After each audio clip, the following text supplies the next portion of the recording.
जय श्री राम दोस्तों। आज की कहानी और कहानियों के मुकाबले काफ़ी डरावनी हो सकती है, क्योंकि इस कहानी के अंदर आपको ऐसी ऐसी चीज़ें पता लगेगी जिनको सुनकर आप रात के समय डर भी सकते हो। क्योंकि इस कहानी के अंदर इतना डीप में मैं जब गया ना, तो मेरे खुद के रोंगटे खड़े हो गए। आपसे एक रिक्वेस्ट है, अगर आप इस वीडियो को रात के अंदर देख रहे हो, अगर आपने पूरा वीडियो देख लिया तो खैर आप निडर इंसान हो, परंतु अगर आप शुरू से इस वीडियो को देख रहे हो तो आप इस वीडियो को सुबह देख लेना। क्योंकि एक कॉटेज है जो देहरादून के अंदर है। वो कॉटेज है, उसके अंदर एक नहर भी है। जब कुछ लड़के उस नहर के अंदर नहाने गए थे तो उनको उस नहर के अंदर किसी की राख मिलती है, और जब वो नहाकर वहाँ से आते हैं अपनी कार के पास, तो उस कार के पीछे किसी महिला के बाल मिलते हैं। आपको पता लगेगा कि ये बाल किसके थे, नहर के अंदर आखिर वो राख किसकी थी, ये सब आपको कहानी के अंदर पता लगेगा। उससे पहले अगर आप चैनल के ऊपर नए आए हो तो चैनल को सब्सक्राइब कर देना, वीडियो को लाइक कर देना। कहानी शुरू होती है अब। 5 दोस्तों का ग्रुप था, जिसके अंदर मनीष, पुलकित, आकाश, विवेक और दीपक, ये 5 लड़के थे। जो कि कोरोना के टाइम की ये घटना है। कोरोना के अंदर जब वो माहौल आ गया था कि लोग बाग बाहर निकलने लगे थे धीरे धीरे करके, तो इनका एक दोस्त था अमन, जो अक्सर मनीष को कहा करता था कि मनीष यार, मैंने एक कॉटेज बनाया है, उस कॉटेज के अंदर तुम घूम कर तो देखो कितना अच्छा है। वो काफ़ी बार इसके बारे में जिक्र करता था, परंतु मनीष को टाइम नहीं था, तो वो उसके अंदर कभी गए नहीं थे। अब जो अमन था जिसने ये कॉटेज बनाया था, वो लंदन शिफ्ट हो गया था, तो अब उसने बात करना छोड़ दिया था इनसे, परंतु अब कॉटेज वहाँ पर ही है, उसको और देख रेख करता है उसकी, परंतु अभी अमन वहाँ पर नहीं है। तो ये जब बाहर निकलने का माहौल हुआ कोरोना के अंदर कि अब लोग बाहर निकल रहे हैं, तो इन 5 ने प्लान बनाया, दीपक ने, मनीष ने, पुलकित ने और आकाश ने और विवेक ने, कि अपन एक काम करते हैं, अपन जो अमन है ना उसका कॉटेज के अंदर घूम कर आते हैं, क्योंकि वही एक ऐसी जगह है जहाँ पर अपन थोड़ी देर रिलैक्स फील करेंगे, चिल फील करेंगे। ऐसा करके वो प्लान बनाते हैं कि कॉटेज के अंदर हम चलेंगे। कॉटेज देहरादून के अंदर है। अब ये क्या करते हैं, गाड़ी का व्यवस्था करते हैं और दिन के टाइम ये अपने घरों से देहरादून की तरफ निकल जाते हैं। जब ये वहाँ पर निकलते हैं तो जब ये उस कॉटेज के सामने पहुँचे, इन्होंने गाड़ी बिल्कुल कॉटेज के सामने खड़ी करी। जब ये वहाँ पर पहुँचे तो बाहर से जब इन्होंने कॉटेज को देखा ना, इनके होश उड़ गए, क्योंकि इतना सुंदर ऐसी चीज़, ऐसी इतनी बवाल चीज़ इन्होंने कभी देखी नहीं थी। ये कहानी में मनीष ने बताई है, तो मनीष के बारे में ज़्यादा जिक्र होगा इस कहानी के अंदर। तो फिर मनीष कहता है कि यार, अपन इतने दिन से इस चीज़ को निकाल रहे थे, बैड लक। अब वो जो कॉटेज के अंदर 5 दोस्त चले जाते हैं। अब जो आकाश और पुलकित थे, ये दोनों काफ़ी ज़्यादा थक चुके थे, तो ये दोनों अंदर जाते हैं। अंदर जाने के बाद आराम करने लगते हैं। अब वो दोनों आराम कर रहे हैं और ये 3 हैं, विवेक, मनीष और दीपक। ये जो दोस्त है ये सोचते हैं कि मेरे को तो थकान हो नहीं रही, अपन एक काम करते हैं, अपन इसके अंदर कहीं घूमने चलते हैं, यहाँ पर काफ़ी और चीज़ें भी होगी। कॉटेज है ना, काफ़ी बड़ा कॉटेज है, अपन घूम कर देखते हैं। तो ये घूमने निकल जाते हैं।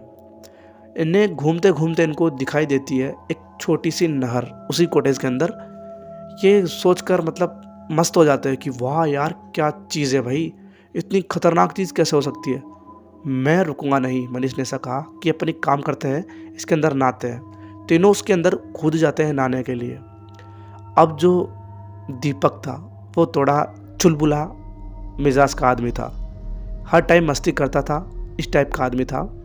तो जब इन नहर के अंदर नहा रहे थे तो दीपक पानी के अंदर से, उस नहर के अंदर से कुछ निकालता है और उनको दिखाता है, दोनों को, मनीष को और विवेक को। तो विवेक कहता है, तू पागल है क्या, तूने ये क्या चीज़ उठा ली? क्योंकि उसने जो चीज़ उठाई थी ना वो काफ़ी भयानक थी। उसके हाथ में एक मटका था, मटके के अंदर किसी ना किसी की राख थी। तो अस्थियाँ थी उसके अंदर किसी की। तो वो डर जाते हैं, वो कहते हैं कि ये क्या है, कहाँ से उठाया तूने? तो फिर कहता है दीपक कि पानी के अंदर मेरे पैर के अंदर कुछ टच हुआ था, तो मैंने सोचा कि कुछ होगा। जब मैंने बाहर निकाला तो ये निकला। उन्होंने उसको वापस उसी नहर के अंदर डुबोया और वापस उसको बहा दिया। जब उसको बहाया तो वो सोचते हैं कि अपन बस हुआ नहाते हैं, अब बाहर निकलते हैं। तो वो उस नहर से बाहर निकल जाते हैं। जब वो बाहर निकलते हैं नहर से तो अपनी कार के पास आते हैं। जब वो कार के पास आते हैं ना, तो उनकी कार के पीछे किसी के बाल दिखाई देते हैं जो कि महिला के थे। वो बाल ऐसे नहीं थे कि किसी ने काट दिया उस सिर में से, नहीं, किसी ने मतलब बाल को उखाड़ा उस सर से, खून लगा हुआ था उसके ऊपर। ये चीज़ देखकर वो थोड़े डर जाते हैं कि ये आखिर यहाँ पर हो क्या रहा है। फिर वो सोचते हैं कि होंगे यार, इतना अपन सीरियस नहीं लेते, छोड़ो इस बात को। तो इस बात को छोड़ देते हैं और वो अंदर चले जाते हैं। कहाँ पर? जहाँ पर पुलकित और आकाश सो रहे थे। वो कहते हैं कि उठो उठो, शाम हो गई है, अपन कुछ खाने का व्यवस्था करते हैं। तो पांचों अब उठ जाते हैं, वो दोनों उठ जाते हैं, पांचों एक साथ हो जाते हैं। अब ये पांचों जो थे ये नॉन वेज भी खाते थे। इनको लगा कि अपन एक काम करते हैं, आज चिकन बनाते हैं। तुम एक काम करो, साथ चलो, अपन मार्केट से चिकन लेकर आते हैं। तो जो लड़के थे ये चिकन लेने चले जाते हैं बाज़ार के अंदर, जो कि देहरादून का आसपास का मार्केट होगा। इनको लगा कि अभी आ जाएंगे थोड़ी देर में, परंतु इनको काफ़ी टाइम हो गया और घूमते रहे बाज़ार के अंदर। फिर चिकन लेकर वापस कॉटेज के अंदर आ जाते हैं। जब वो कॉटेज के अंदर आते हैं तो यहाँ पर जिसका ये कॉटेज था वो छत के ऊपर, उसके ऊपर भट्टी थी, तो वहाँ पर एंजॉय करने के लिए जाते थे। तो वहाँ पर वो चले गए, ऊपर भट्टी थी, भट्टी को गरम गरम करा। अब ये मांस पका रहे थे, यानी कि चिकन पका रहे थे। जब ये पका रहे थे, पकने के बाद इनको अब खाना खाने की ज़रूरत थी, तो ये बैठ गए चिकन को खाने। चिकन खा रहे थे, तभी इनमें से जो मनीष था उसने चिकन की बोटी खा के वो फेंक दी नीचे। 2 फेंकी, 3 फेंकी, ऐसे करके नीचे से किसी की आवाज़ आती है। क्योंकि मनीष खाते खाते रुक गया था, उसने अब नीचे फेंकना बंद कर दिया था उन बोटियों को, ठीक है। तो मनीष नीचे से आवाज़ आती है, और फेंको, अभी मैं काफ़ी देर की भूखी हूँ, और फेंको, ऐसे की आवाज़ आती है। उनको लगा यार ये कौन मजाक कर रहा है। उन्होंने जब नीचे देखा तो उनको लिटरली कुछ भी दिखाई नहीं देता है। उसके बाद वो मनीष खा लेता है, खाने के बाद हाथ वाथ धोता है और पानी पीकर एक साइड बैठ जाता है। अब वो चारों और भी खा रहे थे, भी उनका हुआ नहीं था तो वो खा रहे थे। अब मनीष को एक गंदी लत थी, गंदी तो क्या उसका था, वो सिगरेट पीता था। तो एक कोने में जाकर सिगरेट पी रहा था। तभी उसको कोने से नीचे की तरफ, यानी कि जो कॉटेज था उसके नीचे एक महिला दिखाई देती है जो कि सफ़ेद कपड़ों के अंदर थी, और वो सिर्फ स्माइल कर रही थी, वो भी मनीष की तरफ। मनीष ने अपनी आंखें मली और दोबारा देखा तो उसको सामने कोई भी दिखाई नहीं देता है। मनीष ये पूरी घटना उसके दोस्तों को बताता है, परंतु वो नहीं मानते, क्योंकि उनको लगा कि इसको नींद ज़्यादा आ रही है ना, इसलिए ये परेशान है, इसने कुछ गलत चीज़ देख ली है, ये कोई फालतू बात कर रहा है। उन्होंने कहा ठीक है। तो वो सब सोने के लिए नीचे चले जाते हैं। तभी उनमें से विवेक बोलता है कि यार अपन आज की तो रात अपने पास, अपन सोएंगे तो कैसा चलेगा, आज तो एंजॉय करते हैं, गाड़ी के अंदर हुक्का लेकर आओ। तो उनके अंदर से दीपक और विवेक दोनों हुक्का लेने चले जाते हैं। गाड़ी के पास जाते हैं। अब वो तीनों अंदर थे रूम के, मतलब उसके कॉटेज के अंदर थे, और दीपक और विवेक दोनों गाड़ी के अंदर हुक्का लेने जाते हैं। हुक्का लेने जब गए तो उन्होंने हुक्का गाड़ी के अंदर था, उन्होंने निकाला, और जब निकाल कर वो बाहर आए गाड़ी से और जब गेट की तरफ जाने लगे, कॉटेज के गेट की तरफ, तो उनको गेट के दरवाजे पर काली साड़ी पहने हुए एक महिला दिखाई देती है जो कि उनको घूर रही थी। उसने बाल बिखरे हुए थे और उनको घूर रही थी। ऐसा लग रहा था जैसे कि वो अभी इनके पास आएगी और इनको मार देगी। ये एक दूसरे को कुछ बात नहीं कर रहे थे, इनको लगा कि इसको नहीं दिख रही होगी। ये दोनों धीरे धीरे करके उस गेट के पास से अंदर चले जाते हैं और फिर एकदम से दौड़ते हैं अंदर की तरफ, क्योंकि दोनों को महसूस हो चुका था कि अपन दोनों ने उसको देखा है। तो वो अंदर जाते हैं। अंदर जाने के बाद वो ये पूरी घटना तीनों दोस्तों को बताते हैं, मनीष को, आकाश को, पुलकित को। जब ये घटना बताई जाती है तो वो पहले तो विश्वास नहीं करते, परंतु जब विवेक की हालत देखी, उसको पसीना आ रहा था, धड़ धड़ काँप रहा था वो बुखार से, उसको बुखार आ चुका था बिल्कुल। फिर उनको यकीन हुआ। उसके बाद उनको उनके पीछे से किसी महिला के पायल की आवाज़ आती है। जब उन्होंने पीछे मुड़कर देखा तो काली साड़ी के अंदर वही महिला उनकी तरफ आ रही थी।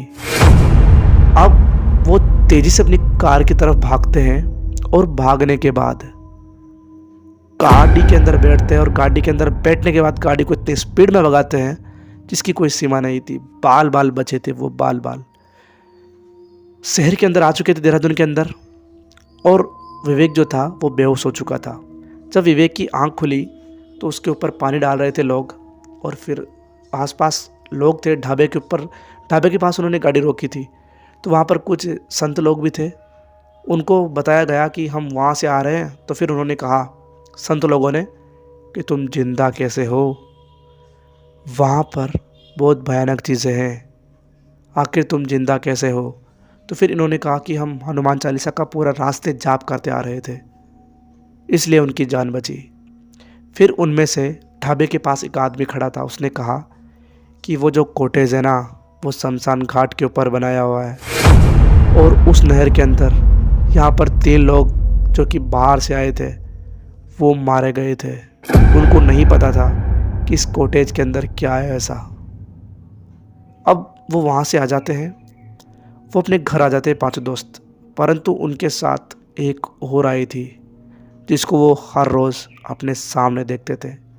वही महिला जो कि उनको काली साड़ी के अंदर वहाँ पर दिखाई देती है। वो रोज़ उनको दिखाई देती और वो उनसे यही कहती, मुझे भी साथ लेकर आ गए, ऐसा वो कहती। तो वो अपने घर वालों को पूरी बात बताते हैं कि हमारे साथ ये हुआ। तो फिर वो एक अच्छे से पंडित जी के पास जाते हैं। पंडित जी ने कहा कि इन्होंने उसको छेड़ा है, उसकी चीज़ों को हाथ लगाया है, इसलिए ये इनके साथ आ गई है। फिर पंडित जी ने अच्छा सा तावीज़ बांधा 5 के, और अब वो अपनी ज़िंदगी को वापस कंटिन्यू कर रहे हैं और अब उनको कोई दिक्कत नहीं है। दोस्तों, कहानी कैसी लगी? कहानी अच्छी लगी हो तो वीडियो को लाइक कर दें, चैनल को सब्सक्राइब कर दें। मिलता हूँ आपसे अगली कहानी में, तब तक के लिए बाय बाय।